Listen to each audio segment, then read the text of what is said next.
Aku tuh masih bingung banget sama ekonomi mikro sama makro. Bedanya apa sih sebenarnya? Oke, santai. Aku jelasin pelan-pelan ya, biar kamu nggak pusing. Jadi pertama, ilmu ekonomi itu sebenarnya ilmu yang belajar tentang gimana manusia memenuhi kebutuhannya yang banyak banget, tapi sumber dayanya terbatas. Terbatas. Maksudnya gimana tuh? Ya misalnya uang kamu cuma 100.000, tapi kamu pengen beli sepatu, makan enak, sama nongkrong. Kan nggak bisa semuanya. Jadi kamu harus milih. Nah, setiap kamu milih pasti ada yang dikorbankan. Itu namanya opportunity cost. Oh, jadi pengorbanan karena membeli sesuatu ya? Iya, benar. Terus, dalam ekonomi itu ada dua pembagian besar, ekonomi mikro dan ekonomi makro. Nah ini nih yang bikin aku bingung. Gampangnya gini, ekonomi mikro itu bahas yang kecil-kecil dulu, fokusnya ke individu, rumah tangga, perusahaan, dan pasar. Contohnya, kenapa harga barang bisa naik turun, gimana konsumen milih barang, gimana perusahaan menentukan barang, dan berapa biaya produksi dan keuntungan. Intinya mikro itu bahas perilaku orang dan perusahaan dalam mengambil keputusan ekonomi. Berarti kayak keputusan sehari-hari gitu ya? Iya, lebih ke skala kecil. Nah, kalau ekonomi makro itu kebalikannya. Dia lihat ekonomi secara keseluruhan satu negara. Yang dibahas itu kayak pendapatan nasional atau PDB, inflasi, pengangguran, pertumbuhan ekonomi, dan neraca perdagangan. Jadi, makro itu nggak lihat satu orang atau satu perusahaan, tapi lihat kondisi ekonomi secara global. Oh, jadi mikro itu bagian kecilnya. Makro itu gambaran besarnya. Nah, itu dia. Ibaratnya mikro itu lihat pohonnya, makro itu lihat hutannya. Terus tujuan masing-masing beda juga nggak? Beda. Kalau ekonomi mikro tujuannya buat ngerti perilaku individu di pasar. Kenapa orang beli ini, kenapa harga segitu, kenapa perusahaan produksi segini. Sedangkan ekonomi makro tujuannya buat ngerti masalah besar ekonomi negara. Misalnya kenapa inflasi naik, kenapa pengangguran tinggi, atau gimana caranya supaya ekonomi tumbuh. Makro juga pakai pemerintah buat bikin kebijakan supaya kesejahteraan masyarakat meningkat. Oh, jadi makro itu penting buat kebijakan negara ya? Iya banget. Terus dari segi variabel yang dianalisis juga beda. Kalau mikro itu bahas harga, jumlah barang, permintaan dan penawaran, biaya dan keuntungan. Kalau makro itu bahas PDB, inflasi, tingkat pengangguran, neraca perdagangan, dan kondisi ekonomi internasional. Pendekatannya juga beda ya? Iya, kalau mikro pakai teori perilaku konsumen dan teori produksi buat jelasin keputusan individu. Kalau makro pakai model-model agregat atau model besar buat lihat hubungan antara variabel ekonomi dan buat memprediksi dampak kebijakan. Sekarang sih aku lebih kebayang. Nah, simpelnya gini aja deh, biar kamu gampang ingat. Mikro itu bahas bagian kecil ekonomi, individu dan perusahaan. Makro itu bahas ekonomi secara keseluruhan atau negara. Tadi kan kamu udah jelasin tentang ekonomi makro. Nah, kalau masalah dalam ekonomi makro itu apa aja sih? Oke, jadi dalam ekonomi makro itu ada dua jenis masalah besar, masalah jangka pendek dan masalah jangka panjang. Bedanya apa? Kalau jangka pendek itu biasanya disebut masalah stabilisasi, isinya kayak inflasi, pengangguran, ketimpangan neraca pembayaran. Kalau jangka panjang itu lebih ke masalah pertumbuhan ekonomi, contohnya pertumbuhan penduduk, kapasitas produksi, dan dana investasi. Coba jelasin satu-satu dong. Pertama, inflasi. Inflasi itu kondisi di mana harga-harga barang dan jasa naik terus-menerus dalam waktu yang cukup lama. Biasanya terjadi karena produksi barang nggak seimbang sama jumlah uang dan pendapatan masyarakat. Jadi barangnya kurang, tapi uang yang beredar banyak. Akhirnya harga naik. Oh, kayak harga sembako naik semua gitu ya? Iya, itu contoh inflasi. Kedua, ada pengangguran. Pengangguran itu orang yang mau kerja dan lagi cari kerja, tapi belum dapat pekerjaan. Biasanya karena jumlah pencari kerja lebih banyak daripada lowongan kerja. Kalau pengangguran tinggi, dampaknya besar. Misalnya, kemiskinan meningkat, kriminalitas naik, banyak anak jalanan dan masalah sosial lainnya. Jadi pengangguran itu bukan cuma soal nggak kerja, tapi bisa berdampak ke sosial juga. Berarti pengangguran itu bahaya juga ya buat negara. Iya banget. Yang ketiga, ada neraca pembayaran. Neraca pembayaran itu Catatan transaksi ekonomi antara suatu negara dengan negara lainnya. Isinya kayak ekspor, impor, dan investasi asing. Masalah muncul kalau nggak seimbang. Kalau impor lebih besar dari ekspor, disebut defisit. Devisa negara berkurang dan nilai mata uang bisa melemah. Kalau ekspor lebih besar dari impor, disebut surplus. Nilai mata uang bisa menguat. Jadi intinya, neraca pembayaran harus dijaga supaya seimbang, biar ekonomi tetap stabil. Kalau yang jangka panjang gimana? Yang pertama, pertumbuhan penduduk. Menurut teori Malthus, jumlah penduduk bertambah lebih cepat daripada jumlah pangan. Kalau nggak diimbangi teknologi dan produktivitas, itu bisa jadi masalah besar buat ekonomi. Tapi kalau penduduk banyak dan produktif, justru bisa bikin ekonomi tumbuh cepat. Berarti tergantung kualitasnya juga ya. Nah, itu dia. Terus yang kedua, kapasitas produksi dan investasi. Kalau suatu negara mau ekonominya maju, kapasitas produksinya harus naik. Artinya, perusahaan bisa menghasilkan lebih banyak barang. Nah, kapasitas produksi itu tergantung investasi. Investasi tergantung tabungan masyarakat. Tabungan tergantung pendapatan.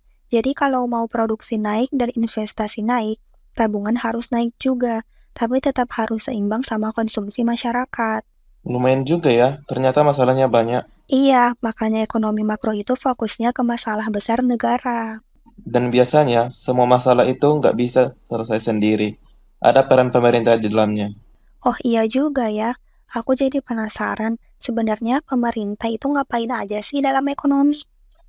Nah, pemerintah itu punya peran penting banget dalam ekonomi.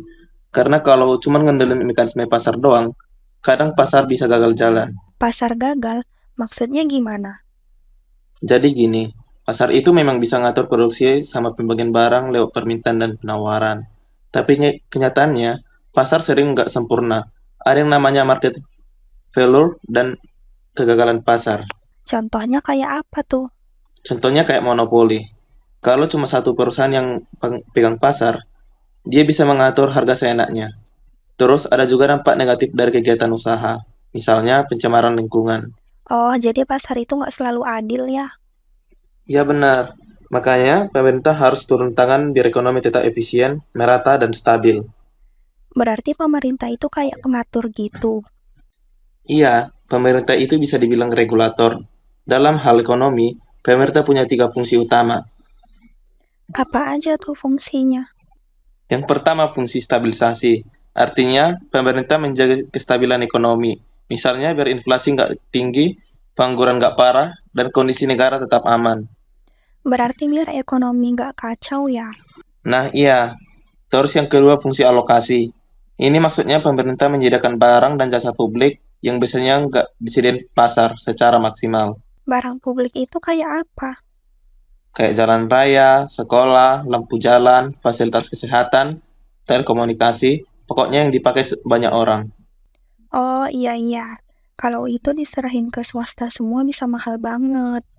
Nah itu, terus yang ketiga fungsi distribusi. Ini peran pemerintah buat pemerataan pendapatan. Maksudnya, biar yang kaya nggak makin kaya doang. Iya, pemerintah bisa bikin kebijakan pajak atau bantuan sosial supaya pendapatan masyarakat lebih merata. Oke, aku paham.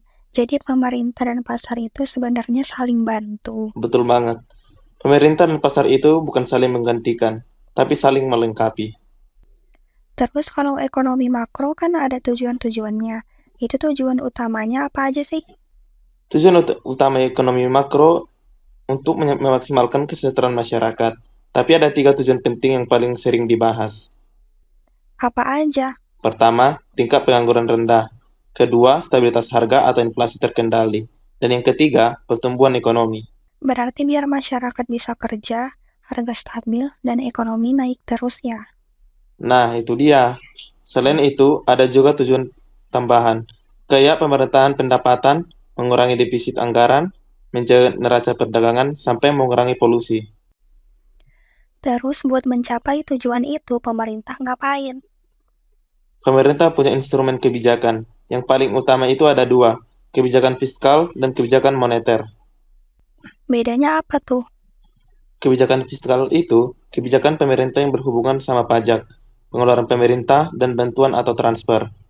Misalnya kayak bantuan sosial. Ya, itu salah satu contoh transfer. Nah, kebijakan fiskal ini tujuannya untuk mempengaruhi pengeluaran agregat supaya ekonomi stabil, lapangan kerja meningkat, dan pertumbuhan ekonomi naik.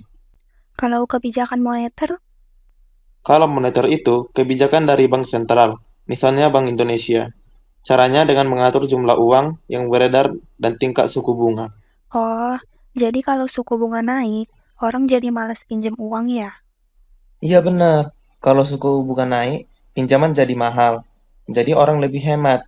Itu bisa menekan inflasi. Kalau suku bunga turun, orang lebih gampang pinjam buat usaha. Jadi ekonomi bisa bergerak lebih cepat. Berarti fiskal itu dari pemerintah, moneter itu dari bank sentral. Yup, tepat banget. Dua kebijakan itu biasanya dipakai bareng-bareng supaya tujuan ekonomi makro bisa tercapai. Sekarang aku ngerti sih, jadi pemerintah itu nggak cuma ngatur, tapi juga menjaga kestabilan dan pemerataan. Nah iya, karena kalau semuanya disaran ke pasar, belum tentu semua masyarakat bisa sejahtera. Halo, bersama saya kita akan membahas mengenai aspek ontologi dalam ilmu ekonomi makro. Seperti yang sudah dijelaskan sebelumnya, ekonomi makro merupakan cabang ilmu ekonomi yang mempelajari fenomena ekonomi secara keseluruhan, bukan perilaku individu. Oleh karena itu, untuk memahami ruang lingkup kajiannya secara mendalam, kita perlu menggunakan pendekatan filsafat ilmu, khususnya ontologi. Ontologi membahas tentang apa yang menjadi objek kajian suatu ilmu, atau dengan kata lain, apa yang dianggap ada dan nyata dalam ilmu tersebut. Dalam konteks ekonomi makro, ontologi membantu kita memahami apa saja yang sebenarnya dikaji ketika kita berbicara tentang inflasi, pertumbuhan ekonomi, atau kebijakan pemerintah. Ontologi berasal dari kata ontos, yang berarti yang ada atau yang berada. Dalam filsafat ilmu, ontologi merupakan cabang yang membahas hakikat objek yang dikaji oleh suatu ilmu. Dalam ekonomi makro, ontologi tidak hanya membahas angka-angka ekonomi, tetapi juga mencakup tiga hal utama.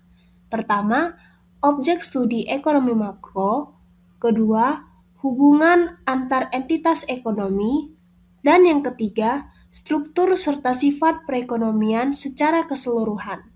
Dengan kata lain, ontologi ekonomi makro membantu kita melihat perekonomian sebagai suatu sistem yang utuh, bukan sekedar kumpulan data atau indikator ekonomi yang berdiri sendiri. Pertama, kita masuk ke objek kajian utama dalam ekonomi makro, yaitu variabel agregat. Variabel agregat sebagai objek ontologis dalam ekonomi makro mencakup beberapa indikator utama, yaitu yang pertama adalah pendapatan nasional, yang diukur melalui GDP atau Produk Domestik Bruto serta GNP atau Produk Nasional Bruto. Indikator ini digunakan untuk menilai kinerja dan pertumbuhan ekonomi suatu negara. Yang kedua adalah inflasi, yang menunjukkan kenaikan harga barang dan jasa secara umum dan mempengaruhi daya beli masyarakat. Yang ketiga adalah pengangguran, yang mencerminkan kondisi pasar tenaga kerja.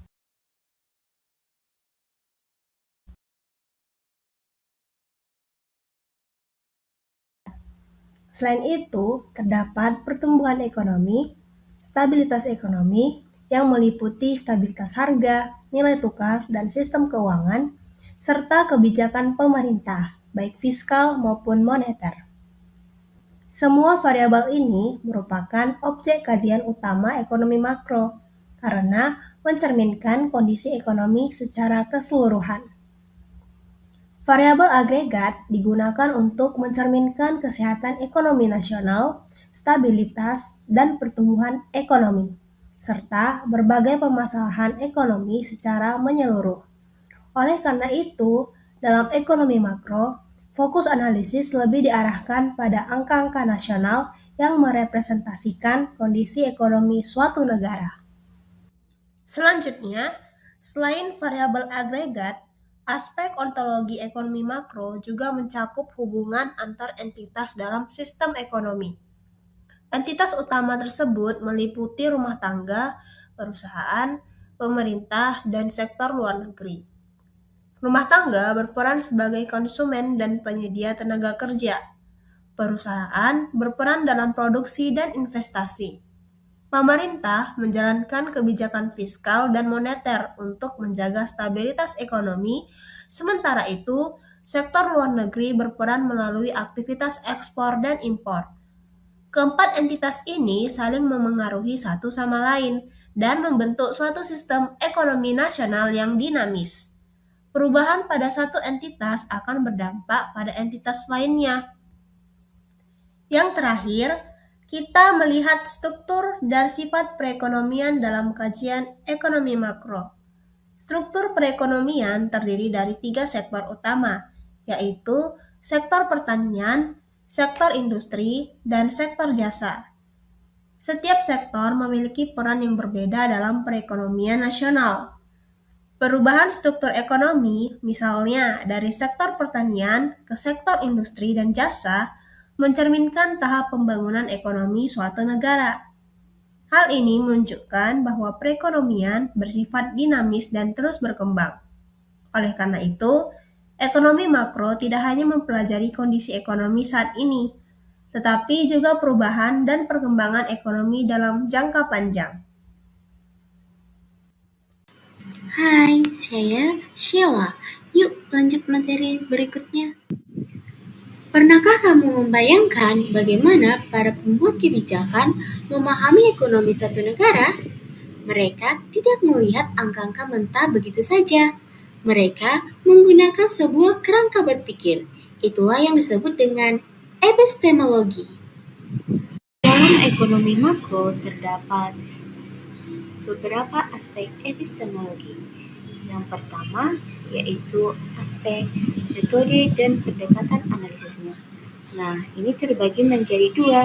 Ada yang pertama pendekatan kuantitatif, yaitu mengolah data menjadi angka. Data yang diperoleh dari Bank Indonesia dan Badan Pusat Statistik. Nah, contohnya yaitu bagaimana suku bunga dapat mempengaruhi investasi. Nah, disinilah digunakan teknik seperti ARDL dan time series. Nah, pendekatan yang kedua adalah pendekatan kualitatif. Pendekatan kualitatif adalah pendekatan yang memahami konteks melalui wawancara dan analisis kebijakan. Nah, kedua pendekatan ini akan saling melengkapi untuk memberi gambaran komprehensif mengenai sistem perekonomian.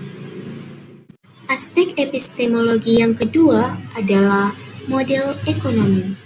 Model ekonomi berfungsi untuk menyederhanakan sistem ekonomi yang kompleks atau rumit. Ada dua model yang sering digunakan dalam makroekonomi.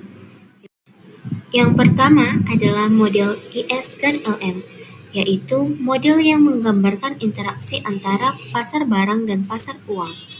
Model yang kedua adalah model permintaan dan penawaran agregat. Model ini membantu memprediksi apa yang akan terjadi jika pemerintah menaikkan pajak atau bank sentral menaikkan suku bunga. Aspek yang terakhir dalam epistemologi adalah aliran atau perspektif. Nah, ada dua aliran yang sering dibahas dalam ekonomi makro. Yang pertama, Keynesian. Aliran ini memiliki fokus pada permintaan, di mana pemerintah harus aktif lewat anggaran atau fiskal saat resesi. Aliran kedua adalah monetaris. Aliran ini berfokus pada pengendalian jumlah uang yang beredar, di mana bank sentral harus menjaga stabilitas nilai uang atau moneter. Jadi kesimpulannya adalah epistemologi ekonomi makro adalah tentang metode mengumpulkan data, model mensimulasikannya, dan perspektif yang menafsirkannya. Inilah menjadi pondasi ilmu yang membentuk kebijakan ekonomi kita.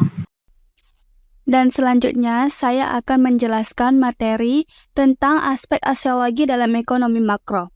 Aspek aksiologi membahas tentang nilai dan tujuan yang mendasari suatu ilmu dalam ekonomi makro. Kita tidak hanya berbicara tentang angka-angka seperti PDB, inflasi, atau pengangguran, tetapi juga tentang nilai-nilai yang ingin dicapai melalui kebijakan ekonomi. Ada beberapa aspek aksiologi dalam ekonomi makro itu. Yang pertama, nilai dan tujuan dalam ekonomi makro. Dalam analisis ekonomi makro terdapat 3 nilai utama, yaitu keadilan, efisiensi, dan keberlanjutan. Ketiga nilai ini bertujuan untuk meningkatkan kesejahteraan masyarakat secara menyeluruh. Yang pertama itu, keadilan dilakukan secara adil. Artinya, hasil pertumbuhan ekonomi tidak hanya dinikmati oleh kelompok tertentu saja, tetapi oleh seluruh lapisan masyarakat, termasuk yang kurang mampu. Jadi, kebijakan ekonomi harus mempertimbangkan dampaknya terhadap kesenjangan, pendapatan, dan akses terhadap pendidikan maupun kesehatan. Yang kedua itu efisiensi. Efisiensi berarti menggunakan sumber daya secara optimal agar tidak terjadi pemborosan. Kebijakan yang efisiensi dapat meningkatkan output dan pertumbuhan ekonomi. Namun, efisiensi belum tentu adil. Karena itu, pemerintah harus menyeimbangkan antara efisiensi dan keadilan.